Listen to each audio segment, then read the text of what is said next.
Il y a des choses que même les cieux, la terre et les montagnes ont refusé de porter, mais toi, l'être humain, tu as dit oui, sans comprendre ce que tu venais d'accepter. Voici un verset d'une profondeur écrasante et silencieuse, tiré de Surat Al-Ahzab, verset 72. Nous avions proposé le dépôt aux cieux, à la terre et aux montagnes, mais ils ont refusé de le porter et en ont eu peur, tandis que l'homme s'en est chargé. Il était certes très injuste et très ignorant. Voici une explication des savants les plus véridiques. Ibn Kathir nous dit, l'amana, le dépôt, ici représente la responsabilité de la foi, des commandements, des obligations, ce que l'homme doit porter librement, en étant responsable de ses actes. D'après Al-Qurtubi, les cieux, la terre et les montagnes ont refusé cette charge, non pas par désobéissance, mais par crainte sincère de ne pas l'honorer. L'homme, quant à lui, a accepté sans pleinement mesurer ce qu'il prenait en main. Selon Ibn al-Qayyim, ce verset ne parle pas de grandeur, mais de tragédie. L'homme, par son impulsivité et son ignorance de l'ampleur du dépôt, l'a porté, souvent sans en comprendre la gravité. Allah a proposé l'amana, ce poids sacré, la foi, le libre arbitre, la responsabilité morale,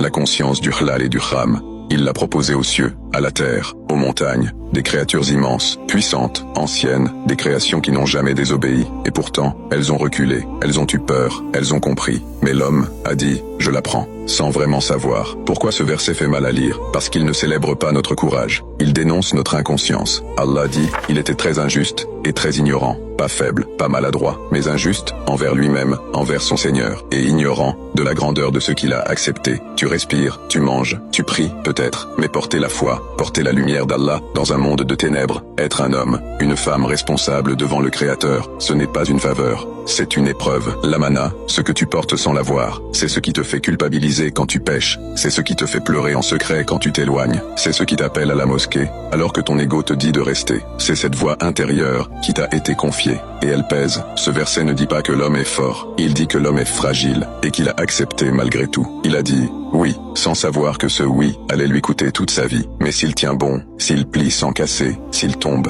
mais se relève, alors ce même dépôt qui écrase peut devenir sa lumière, son salut, sa grandeur. Mais si tu l'oublies, il devient ton poids, ton boulet, ta chute. Tu portes quelque chose que même les montagnes ont refusé. Alors ne vis pas comme si tu n'avais rien à porter. Et si tu sens que parfois c'est trop lourd, rappelle-toi, c'est Allah qui t'a jugé capable de le porter. Et cela, ça veut dire que tu n'as pas été créé pour t'éteindre, mais pour tenir. Jusqu'à lui, qu'Allah fasse rayonner sa lumière en toi et autour de toi. Tape Amin en commentaire.